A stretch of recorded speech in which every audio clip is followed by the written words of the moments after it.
The machine mows down mankind. Doug dishes on Deutschland. VWDC videos and variants. For the Diplomacy Broadcast Network, I'm David Hood, and this is Deadline, DBN's monthly news program. Dateline, March 2021, and happy St. Patrick's Day.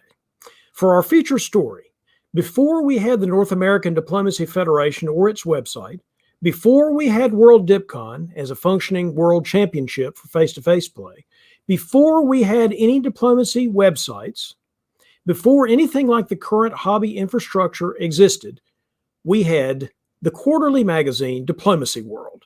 Since 1974, DW has served as the glue holding disparate portions of our diplomacy hobby together, providing a space for news, strategy articles, demonstration games, variants, and more. Later in the program, we'll discuss the past, present, and future of Diplomacy World with a panel made up of current DW staffers. But first, a look at headlines from around the world of diplomacy. It's in the books.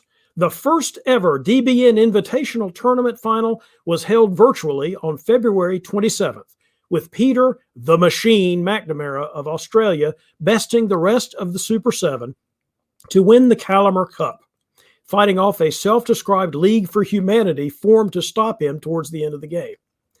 As the culmination of a year of mostly virtual face-to-face play of diplomacy, this top board was highly anticipated throughout the hobby, and it did not disappoint. The players who raged against the machine and lost were Russ Dennis, Andrei Gribikov, Farron Jane, Matthew Krill, Nicolas Sauge, and Marcus Zylstra. Just like presidential election cycles, the next diplomacy season started immediately after this one ended, but let's pause a moment to reflect on how far we've come as a hobby during this otherwise tumultuous 2020.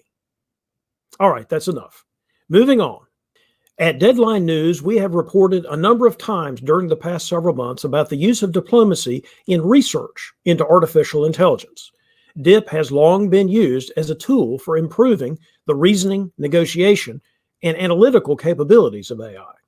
Now the Institute of Electrical and Electronics Engineers reports that based on a recent paper presented at a December conference, research and application of diplomacy gaming by Facebook teams and others have advanced the state of the art so much that negotiation-reliant AI systems are on the verge of achieving the kind of results necessary for successful commercial and industrial application. In particular, researchers have used reinforcement learning more successfully to allow the artificial player to get better and better against human opponents, paving the way for reinforcement learning to better artificial performance in general. Now, if we can just get those artificial players to help some of our human players improve, we'll really be cooking with gas. DBN's new program League Night debuted on March 13th, featuring coverage of the Virtual Diplomacy League and the Tour of Britain. After one weekend of play for each league, Morgante Pell of Vermont currently leads the VDL, while Michaelis Kamaridis is in the first position on the tour. VDL action resumes on April 17th, while the Tour of Britain continues its second of 4 weekends of games in early June.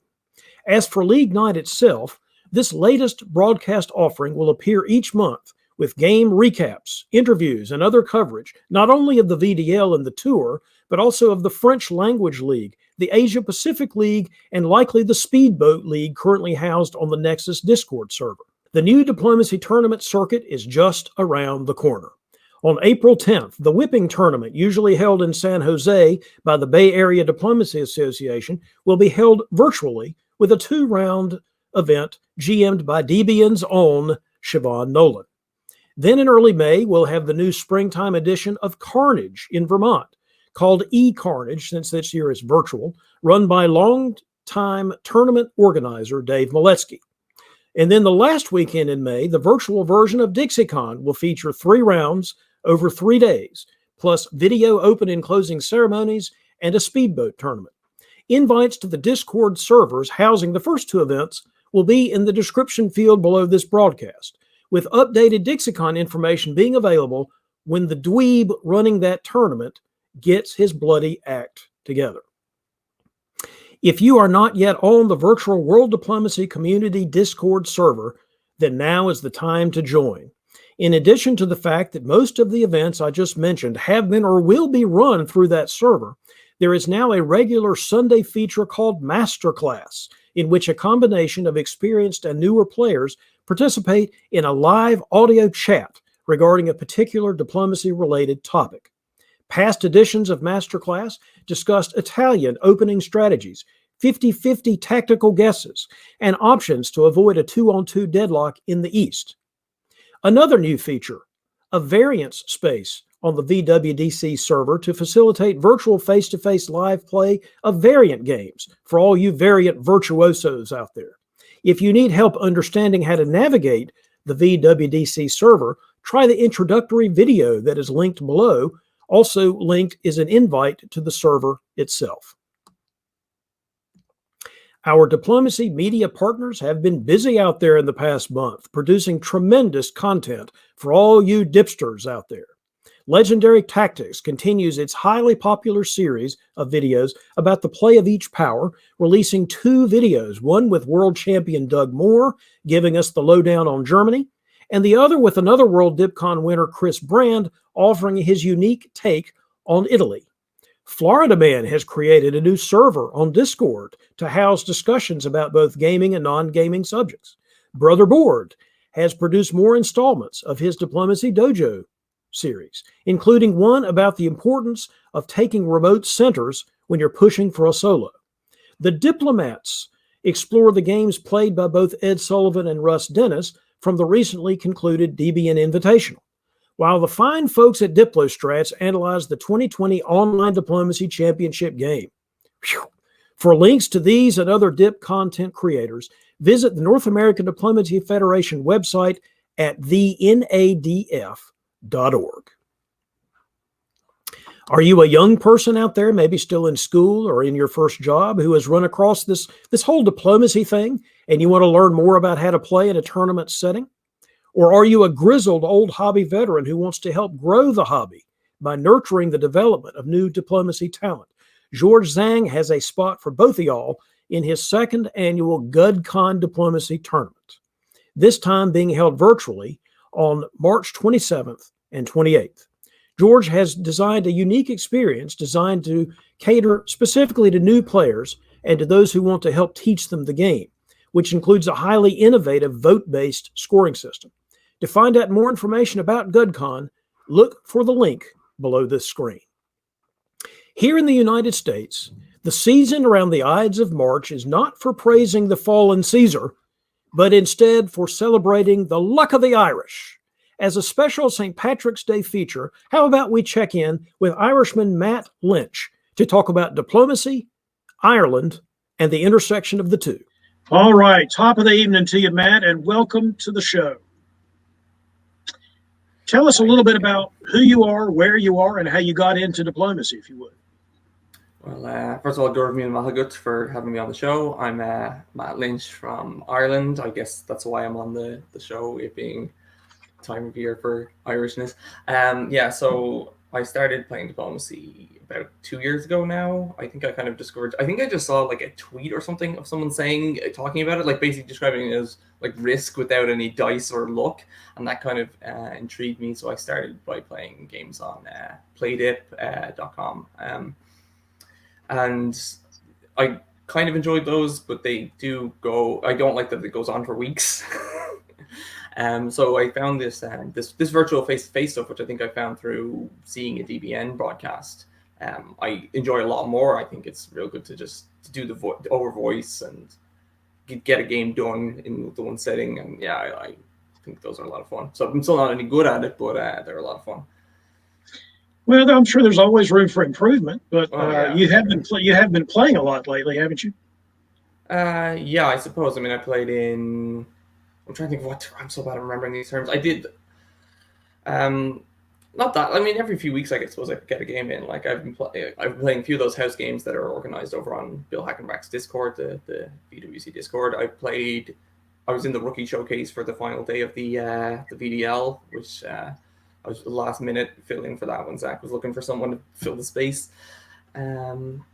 I think, yeah, I mean, last actual proper tournament I played in was the big World Diplomacy Classic in December. So, yeah, I do, yeah, I mean, I get enough games in, so hopefully I should be getting better.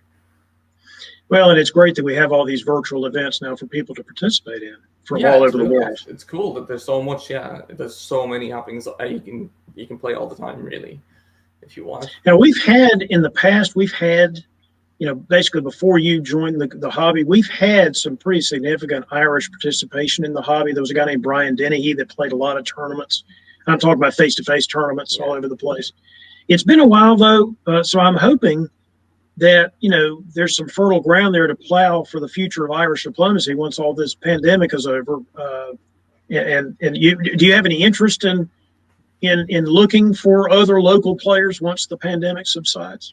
Yeah, I mean, I really like to play virtual face-to-face games. I would love to get some kind of diplomacy community going on here in Ireland or in Dublin specifically, maybe. But so there's a few people who've signed up to what's it called? Bill Hagenbeck has this database of things. There's like You're talking about the face-to-face registry. Yeah, the registry that he has of names. There's I think there's 3 Dublin people signed up to that. So, you just get a few mates and then you could get a face-to-face game with those people. If, we ever get vaccinated over here, that's incredibly slow in this country for some reason.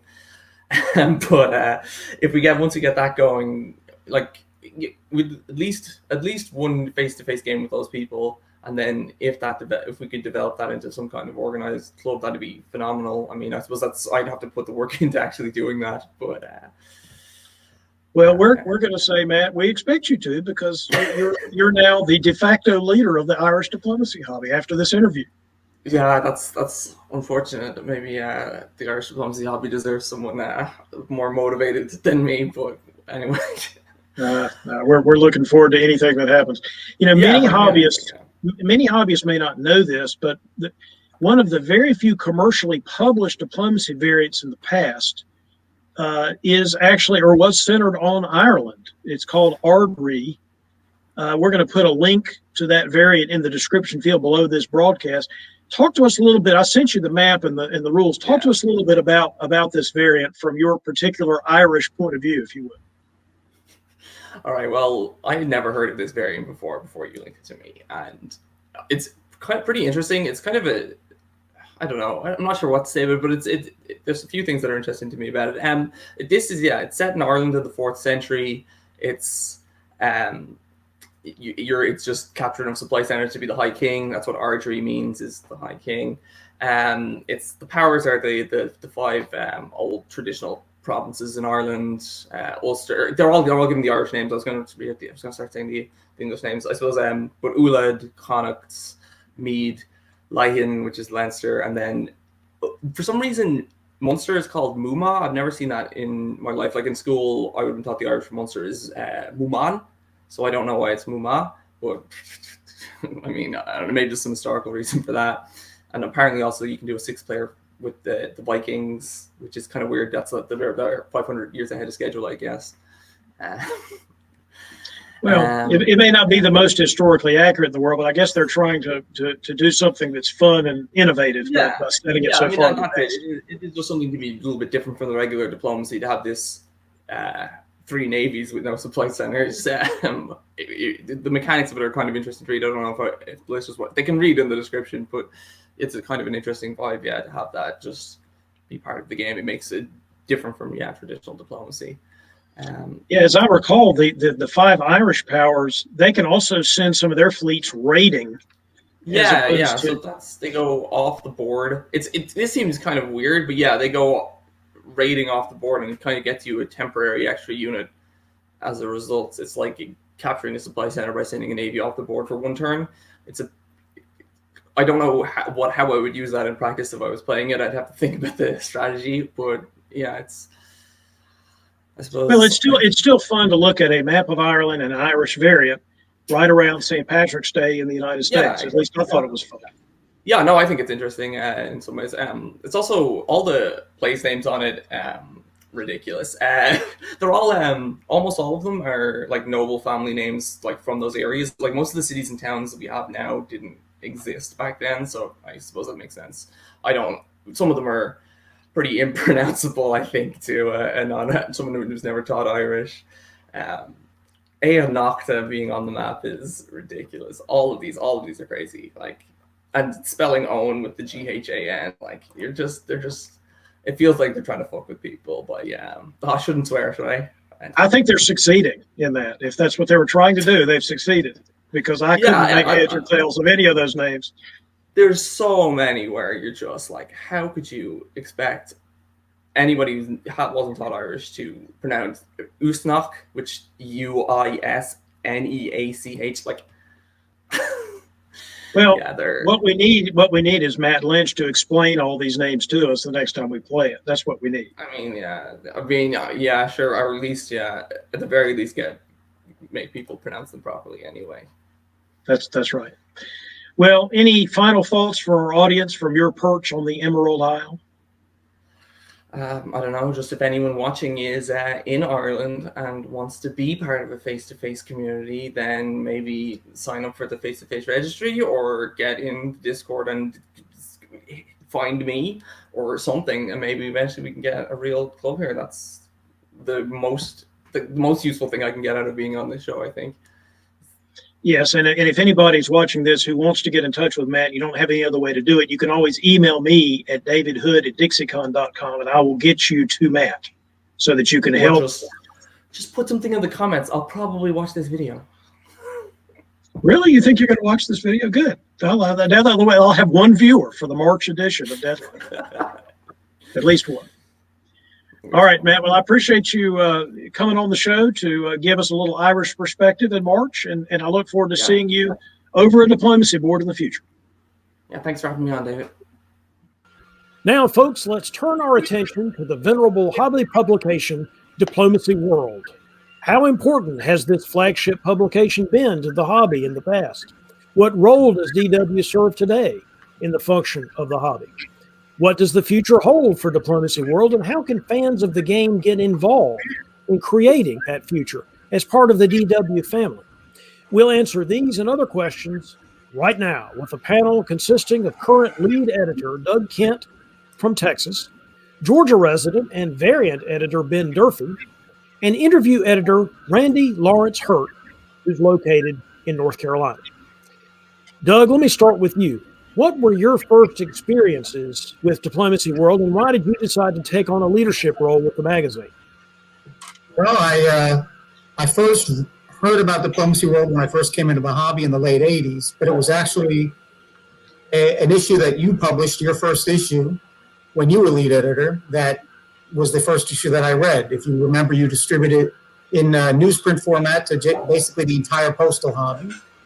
And I saw that and thought it was amazing and jumped right in and started subscribing. And then it was, I'd say about 3 years after that you handed it off to Jack McHugh as the new lead editor, and he'd asked me to serve as publisher because he didn't want to do the hard work of printing out and mailing Diplomacy World to the people that were subscribing. And unfortunately, his life became much more complicated very quickly, and I had to step in and assume the lead editor role after about 2 issues, just to try to keep things going while I looked for a replacement. And then I didn't bother looking for a replacement. I kind of enjoyed the routine of doing it every 3 months and just kept going from there. What drew you to the magazine, either as a reader or as the publisher of the magazine, Doug? Well, as a reader, I really liked a couple of things. I really enjoyed the history of the hobby and the history of the game that was in there.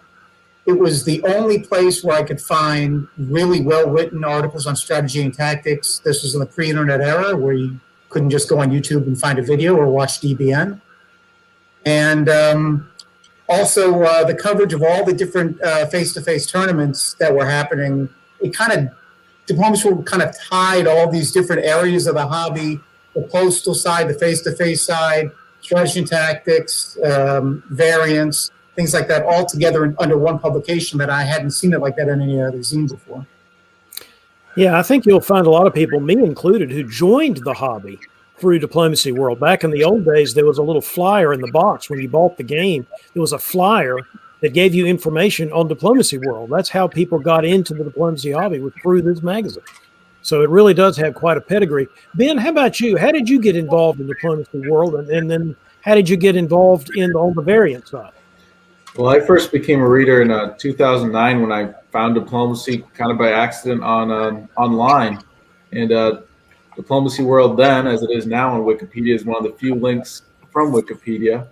And so that kind of brought me right to the flagship publication. And then it was a few years later that Doug sent out basically a call for some more, I guess, fresh blood in the Diplomacy World, I guess, editing circle. And I volunteered, and a few of us others volunteered, and I think we've stayed pretty consistent for the past few years, trying to put out articles each time for Doug.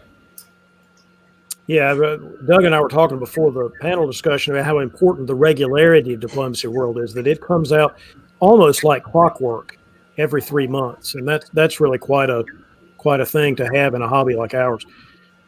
Randy, how about you? You're the interview editor. What made you want to get involved on the interview side for Diplomacy World? It was actually Doug's idea. It was a couple of years ago. I think it was right after Jim Burgess, the former interview editor, passed away. Doug put out a call for help. And I've been a Diplomacy World reader for the last 16, 17 years. It was one of the first diplomacy publications I discovered when I first got into the game. I was playing through the diplomatic pouch. So I knew about the pouch, and I knew about Diplomacy World.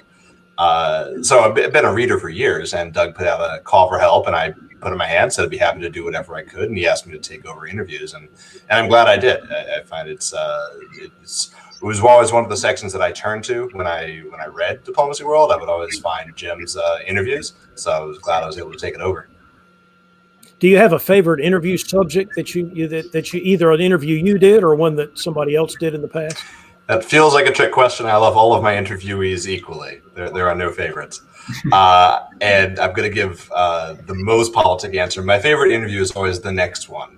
So it is the next person I can get to sit down and talk about diplomacy for a bit. But in terms of types of interviews, my favorites have always been the recaps with people who just won a tournament or maybe just gotten their butts handed to them at a tournament. Just to get to the play-to-play action on that has always been the most interesting part of the interview for me. Randy, are you running for public office? Because you just absolutely refused to answer that question. Not yet, but now that you've moved to my state, I wouldn't mind if you did run for public office. I'd be lying if I said that wasn't on my mind. Here we go. There we go. All right. Well, we finally get some news here in the news program.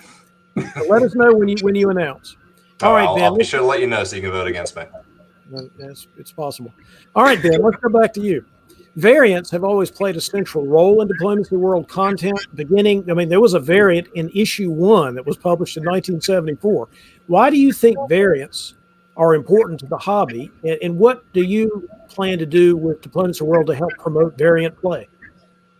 I mean, I think we've all been there when we first start playing diplomacy, and then we realize, oh wait, we could just redraw the map and we could create our own diplomacy version. And I did that in high school.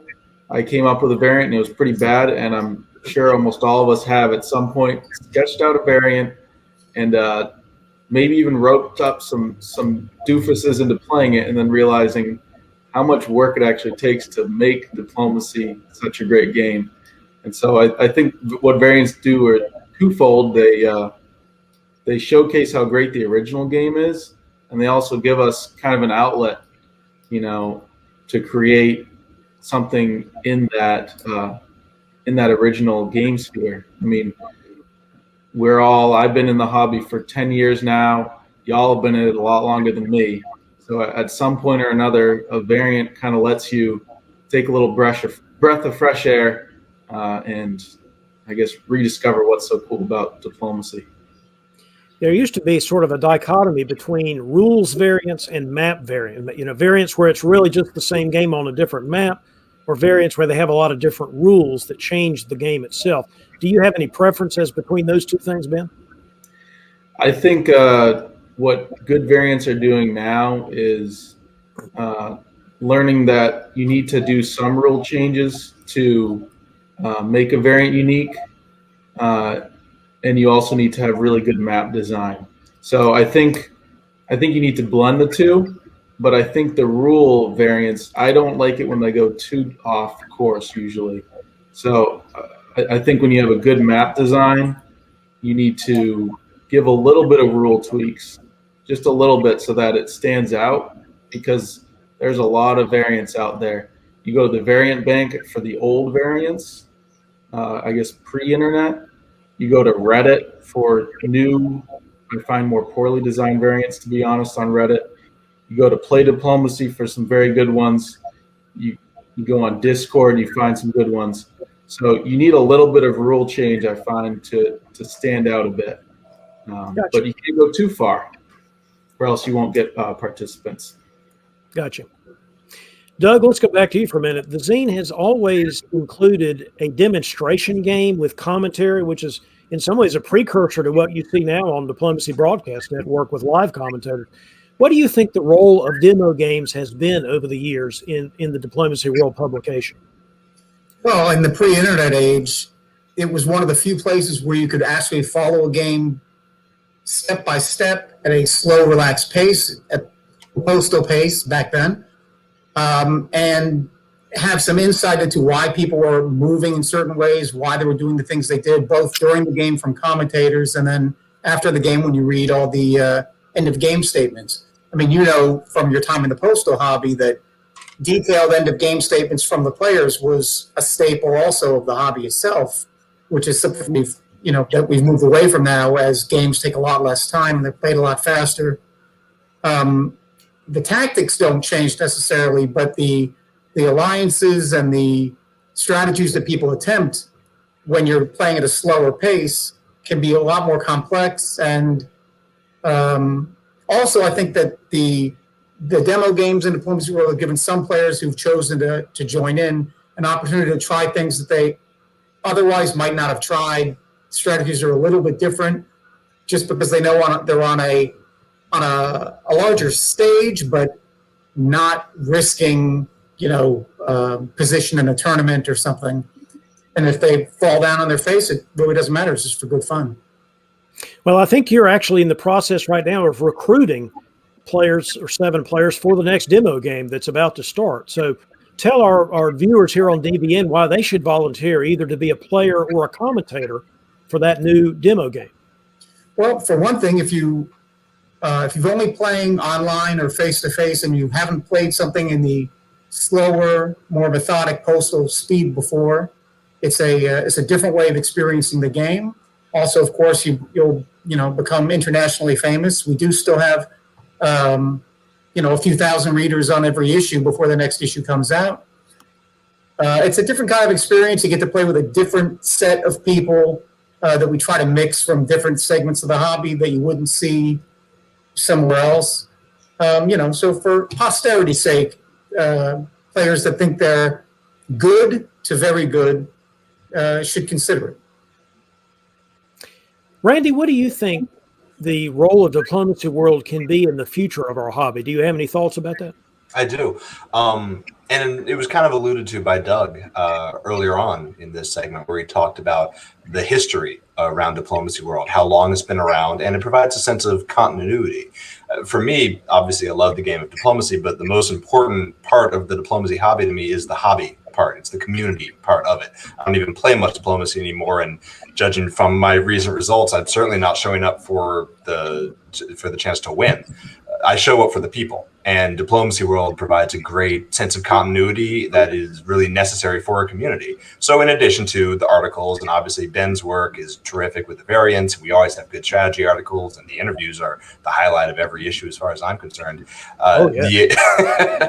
You also have the sense that it's just another pillar like DBN and like the BDL, that you're in this hobby with other people. You can get to know other people through it, and it gives you this connection to something that kind of strange for outsiders, but it gives you a sense of community.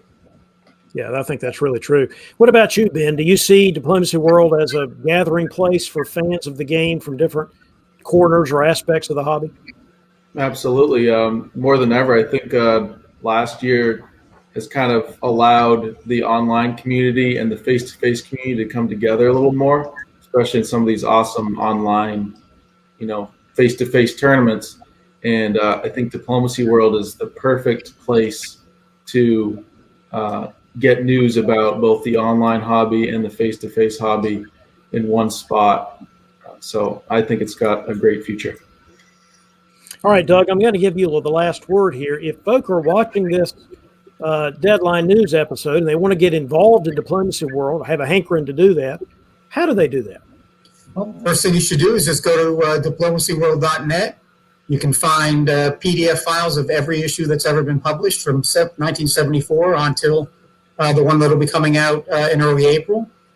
If they want to participate beyond that and consider writing something and sending it in, just look at the staff list. It'll have my email address. You can email me with questions or send submissions or letters in. There are no restrictions. Anything that anybody wants to write, we take a look at, and usually with just a little bit of editing, we can. Most of what comes in is worthy of publication. And Doug has said this before in the issue, but I think it's worth saying on YouTube. Write stuff even if you think it's been written before in Diplomacy World. It's been going for 40 years. It's okay to write something that might have been covered before, because chances are people haven't read it who are still reading Diplomacy World. Yeah, and even if it's the same subject, you may be giving a different spin on it. So that's absolutely good advice, I think. I think particularly if there are any, I'm sure there are internet players watching this, and I'm sure there are internet players that read Diplomacy World. Outside of a chance to connect with face-to-face players, you might have a very different take on the way the game is played than I think a lot of the articles in Diplomacy World until relatively recently were mostly written by face-to-face players. So it might be an opportunity to get a new perspective on something that maybe we don't know as much about as you do. All right. Well, remember, everyone, the next deadline for the issue of Diplomacy World that we're talking about is April the 1st. You can get something into Doug by April the 1st. He might be able to use it in this next upcoming edition of Diplomacy World. So, fellas, thanks for being on the show. Thanks for having me. And thanks to all of you watching at home. We hope you have enjoyed this broadcast of Deadline. If you have news, ideas for features, or feedback of any kind, please feel free to send an email to info@diplobn.com, or you can send me an email directly at davidhood@dixiecon.com. For all of our other broadcast offerings, visit our website at diplobn.com. This is David Hood signing off. I wish you brightness and bliss and, of course, Belgium.